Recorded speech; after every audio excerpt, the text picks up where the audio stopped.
lluvia. Hay relámpagos, raíces de nubes que acunan tu ser.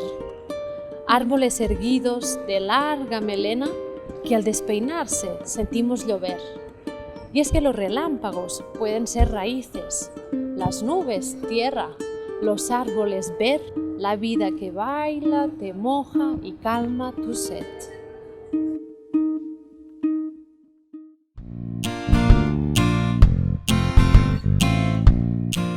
Voy a hacer referencia a tres aspectos de la dimensión narrativa del ser humano que saco del profesor filósofo en educación Jorge La Rosa, que son la dimensión intertextual de los relatos con los que nos contamos, la dimensión polifónica y la dimensión de las políticas del discurso. En la dimensión intertextual, la idea es preguntarnos a qué relaciones hacemos entre distintos tipos de textos cuando construimos relatos. Entonces, este sería un aspecto que lo abordaremos en mayor profundidad. El aspecto polifónico viene a informarnos sobre qué voces hay detrás de los textos que escribimos, ¿no?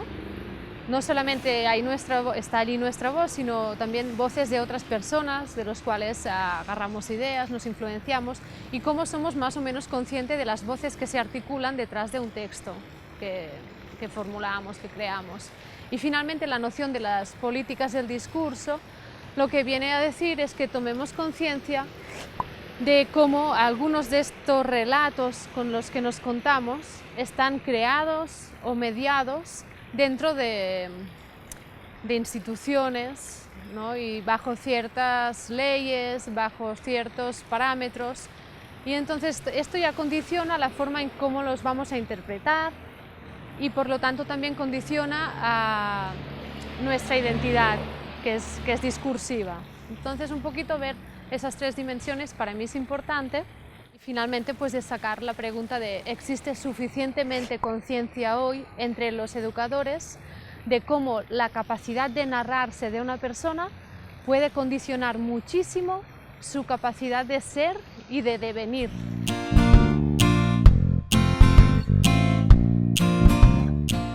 Me gustaría empezar con una cita de Octavio Paz en su libro A la doble llama, donde justamente hace referencia a la cuestión del erotismo y la escritura. Dice, vivir es también pensar y a veces atravesar esa frontera en la que sentir y pensar se funden, la poesía. Ese sentido respirado de la vida, el sentir y el pensar, ¿en qué momento permitimos que esto, a través del lenguaje y de cómo facilitamos ciertas prácticas con el lenguaje, pues que este sentido poético esté presente en las escuelas, en los espacios educativos? Si nos fijamos bien en esta cuestión, podría remitir a la dimensión intertextual que he citado anteriormente, ¿no? Que vale la pena recordar, ¿no? O sea, ¿qué relaciones permitimos establecer con distintas dimensiones de la existencia, ¿no? Entonces, esta es una pregunta como para que los maestros nos la podamos plantear, ¿no? ¿Con qué textos permitimos establecer relaciones? La vida en sí puede ser un texto a leer. Entonces, ¿cómo llevar este sentido vital dentro de lo institucional? Que a veces lo que hace es devenir más normativo. Y si nos fijamos, por ejemplo, en los lenguajes que imperan hoy día, mayoritariamente podríamos hablar de un lenguaje técnico instrumental que sirve como para categorizar y para pensar en un sentido funcional. Después también está el lenguaje moral, ¿no? Para juzgar, para ser críticos.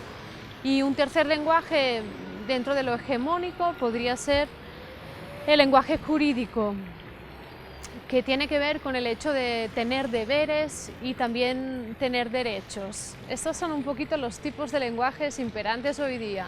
Entonces yo reivindico ese sentido poético y erótico también, que ahora en la siguiente cuestión podemos profundizar más sobre el sentido erótico.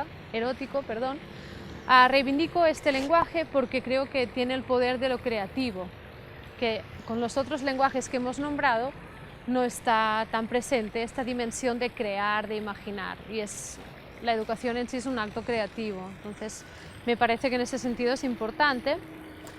También en relación al lenguaje poético y educación, ¿qué más podemos decir? Eso implica tener en cuenta cómo tratamos los cuerpos, la capacidad que un cuerpo tiene para percibir, para expresarse.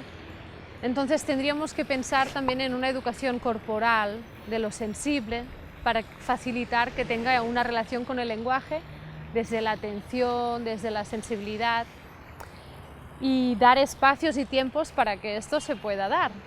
Entonces, ¿qué replantea esto en las dinámicas diarias de un centro educativo? Y otra cuestión es que el lenguaje poético me parece como muy justo con el sentido de lo educativo, porque en la educación siempre late la idea de una relación entre personas, una relación con uno mismo, una relación con el mundo. Y el lenguaje poético puede facilitar esa apertura, ¿no?, de pensarnos como relación, y además utilizar un lenguaje que cuando nos queramos contar, ¿no?, como seres que somos puro devenir, que siempre estamos cambiando, un lenguaje que haga justicia a esta condición oscilante que es el ser, entre habitante y viajero, entre conocido y desconocido por él mismo. Y me parece que el lenguaje poético, por esa facilidad intertextual y de abrir mundos, es el que hace más justicia a que uno pueda hablar de uno mismo como un ser que deviene, que siempre está transformándose. Entonces, un poquito, básicamente, esa sería una posible relación, ¿no?, entre lenguaje poético y educación.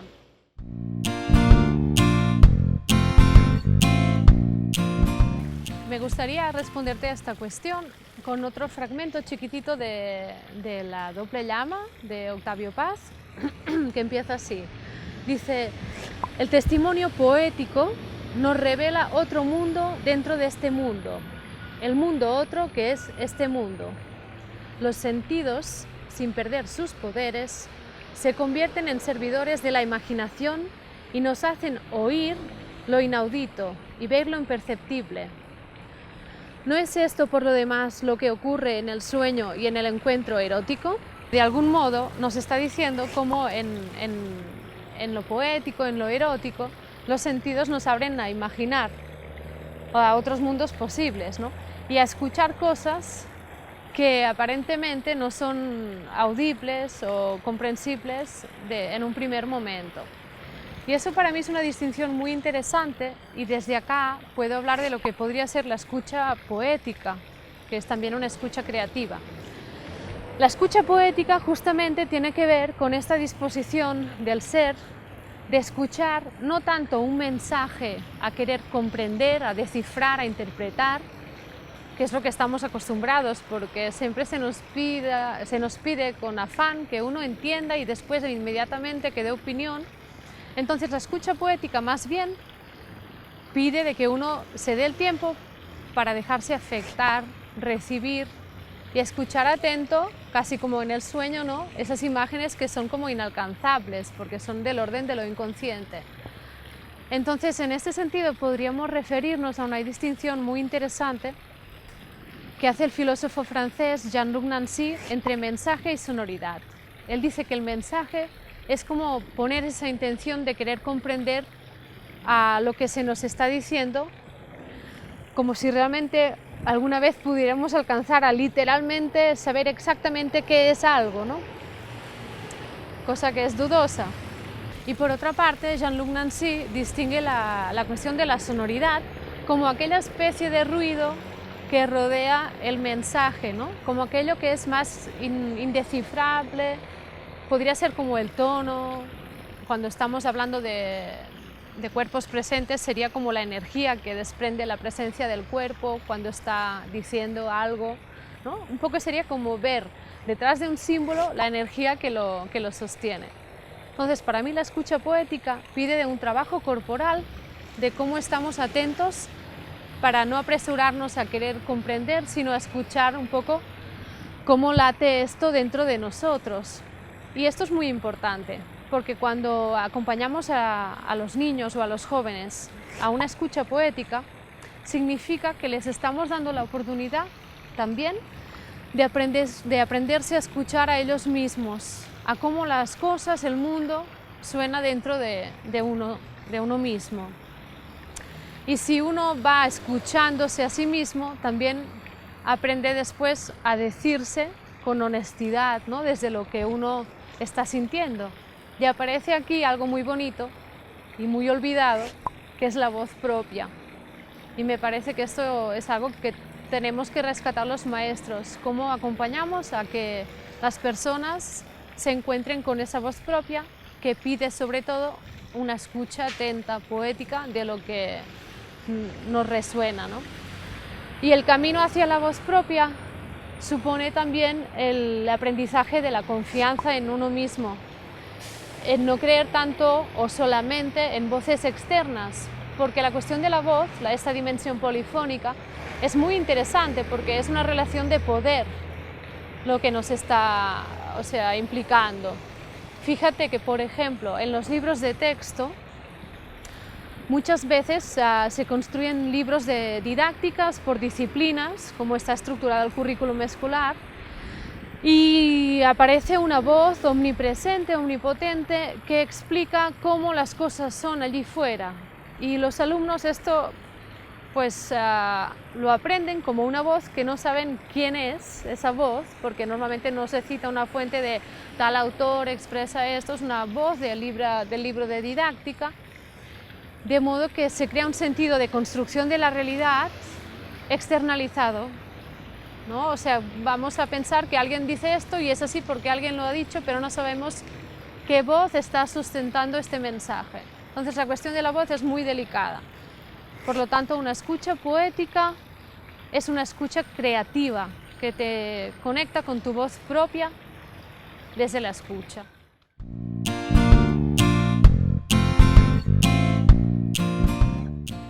Para mí una relación posible en el pensar el sentido erótico de la existencia con lo que es la educación podría ser en términos de pensar el aprendizaje como un acto erótico.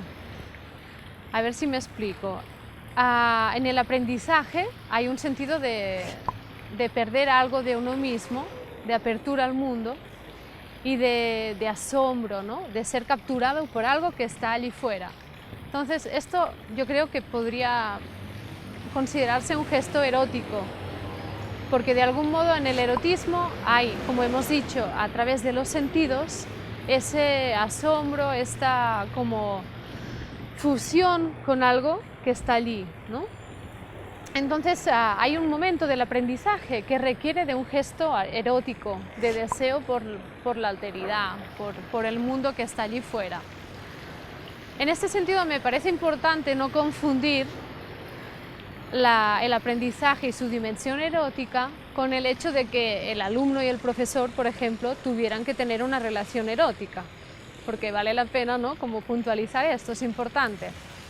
Y es interesante, entonces, ¿cómo no confundir esto? Pues yo me sirvo de la idea de que la conversación siempre tiene que tener un tercer objeto. Si se produce un ensimismamiento o una relación cerrada entre dos personas, que lo que hacen es quedarse en estos dos mundos, que son dos seres mirándose entre sí, entonces allí sí que hay como una relación de la que el maestro, ¿no?, puede devenir hasta gurú, porque lo que hace es que el alumno se enamore de él. Pero más bien yo pienso que el gesto erótico implica que el maestro vaya desapareciendo en este acompañar al alumno a encontrar su propio camino, su voz, para que sea el alumno quien encuentre esa relación propia, erótica, con el mundo. Por lo tanto, la disposición de la relación entre maestro-alumno no sería un cara a cara, sino más bien un estar de lado, y haría falta acá como un tercer objeto en lo que sería la relación pedagógica basada en esta conversación, ¿no?, en lo relacional, en lo dialógico. Entonces, para mí cabe resaltar esto, que el erotismo es el gesto erótico de deseo para descubrir el mundo, pero que estos gestos eróticos son particulares de cada persona y que el maestro tiene la tarea de acompañar a que cada persona encuentre estos gestos eróticos propios, ¿no?, esta fascinación por desprenderse de sí, del ensimismamiento y fundirse con ese tercer objeto que no es el maestro, porque entonces podríamos tener un problema, sino más bien el maestro va dejando espacio a esa relación de presencia entera, ¿no? Como muy atenta, porque aquí es cuando hay realmente la afectación y la posibilidad de aprender, que lo que hace siempre es desplazarnos del lugar en el que estamos para devenir otro, ¿no? En este acontecer, en esta experiencia de exposición, de confrontación con el mundo. Es interesante también resaltar que cuando hacemos vínculos o pensamos en los vínculos entre lo erótico y lo educativo, fíjense que no es una mera cuestión de qué interesante en cuanto qué bonito, ¿no? El lenguaje poético es una dimensión estética y es muy importante como cultivar un sentido de la belleza para el buen vivir también. Pero sin embargo, fíjense que es muy poderoso también recuperar el sentido poético, erótico en la educación, porque cuando uno permite que los alumnos tengan esa capacidad de escucha poética, de estar atentos, de tener gestos eróticos, ¿no? De creatividad y de escucha con el mundo y con ellos mismos, está permitiendo algo muy importante, que es un poquito como frenar la dinámica capitalista y productiva de siempre mirar hacia adelante y conseguir objetivos, para tener también una escucha de un tiempo propio que nos permite ver lo que está sucediendo simultáneamente a nuestra existencia. Por lo tanto, el sentido poético, erótico de la educación tiene que ver también con la posibilidad de aprender un poquito a ser más empáticos, porque nos demoramos un tiempito a escuchar qué está pasando a nuestros lados. Y esto me parece un acto muy potente. Y en este sentido es que junto la dimensión política de la educación, la poética de la educación con la dimensión política, porque hay un gesto político acá, ¿no? En el sentido productivo, frenético de la educación, del capitalismo cognitivo, no hay esa escucha hacia lo que sucede a los lados. En cambio, si damos este tiempo de lo poético, estamos más atentos. Y es muy, muy interesante porque entonces, por ejemplo, podríamos ver que en nuestra sociedad hay personas que viven en condiciones de riqueza y otras en condiciones de pobreza. Y esa brecha que muchas veces no vemos porque vamos a otras velocidades y se nos pretende indiferentes, ¿no? Si uno desarrolla un sentido de humanidad, de sensibilidad, empieza a ver cosas que son de un rigor contemporáneo muy fuerte. Entonces, para mí también conviene resaltar que la reivindicación poética de la educación es de fondo una reivindicación política a estar más atentos al sentido de la humanidad, de lo sensible, ¿no? de la ética en la relación humana.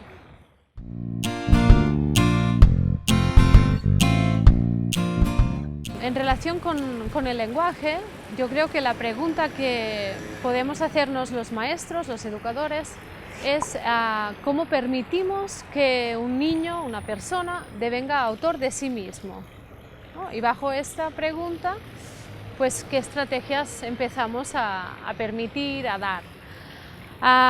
En ese sentido, hasta ahora hemos referenciado las dimensiones intertextual y polifónica del lenguaje, ¿no? De nuestra relación con el lenguaje. Y nos faltaría por recalcar la dimensión de las políticas del discurso. Entonces, para mí es importante situar la idea de las políticas del discurso con esa pregunta marco, ¿no? De cómo permitimos que uno devenga autor de sí mismo. Porque fíjense, las políticas del discurso son las leyes educativas que de algún modo condicionan el vocabulario que los niños en los contextos educativos van a utilizar para hablar de ellos mismos y para ser autores de sí mismos, tanto en el modo en cómo van a leer y también en el modo en cómo van a aprender a escribir. Por lo tanto, a mí me interesa que seamos muy conscientes de cómo las prácticas de lectura y escritura que promovemos que circulen en los contextos educativos, de fondo están muy condicionadas esas prácticas por esas políticas del discurso.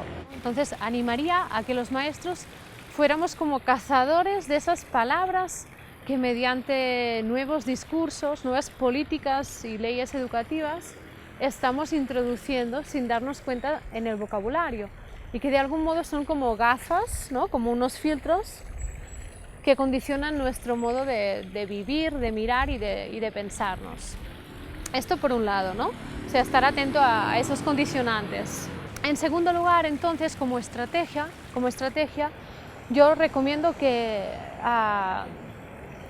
pensamos que no somos un lenguaje, sino que somos una relación con el lenguaje. Entonces yo lo que animo es que los maestros nos animamos a jugar, a explorar nosotros mismos, a ser creativos con los símbolos, con los lenguajes que utilizamos para narrar, y que seamos también muy sutiles y muy cuidadosos de las palabras que estamos utilizando en nuestro día a día. Y también interesante recordar que no es una cuestión de que un lenguaje sea mejor que el otro. Yo no estoy haciendo una apología al lenguaje poético, porque si solo nos pensáramos a través del lenguaje poético, también sería en cierto modo un modo de reducir las posibilidades en las que uno se puede nombrar. Entonces yo creo que es interesante como que nos autorizamos a jugar con los distintos lenguajes, ¿no? Porque más que decir, es que un lenguaje es el bueno, yo creo que es explorar las múltiples relaciones que podemos tener con los lenguajes, y hasta algo muy interesante es también como jugar al cruce entre lenguajes, ¿no? A la traducción, porque esto también implica algo creativo, algo que emerge de nuevo. De todos modos, enseguida vamos a hablar sobre la perspectiva de reescribir entre cuerpos, que es una apuesta para la formación de maestros que se basa en la escucha poética, la sensibilidad, el lugar del cuerpo también como un lenguaje que aprendemos a leer y a escribir, ¿no? Esos gestos del cuerpo también pues, son un tipo de escritura. Y desde allí sí que voy a nombrar un poquito más algunos andamiajes, orientaciones para tener en cuenta un poquito estas cuestiones, ¿no? Solo terminar invitando a que recuerden que más que la cuestión identitaria, que es muy común en la educación, preguntar ¿tú quién eres?, ¿no? Yo creo que la pregunta para que uno empiece a ser autor de sí mismo no tiene que ver con que le empujamos a que se defina, porque esto encasilla. Y la pregunta identitaria yo creo que más bien se podría resolver animando que las personas creen relatos movedizos de la experiencia de sí, jueguen con el lenguaje para contar cómo ellos también son pura transformación. Un poquito esa sería una idea. Entonces la última pregunta sería ¿cómo podemos explorar el espacio de la diferencia, el espacio intersticial que uno es, ¿no? La relación que somos, de una forma creativa e imaginativa? Devenir, de venir. Mis ojos son inesperados siempre, porque siento, y según lo que siento, soy.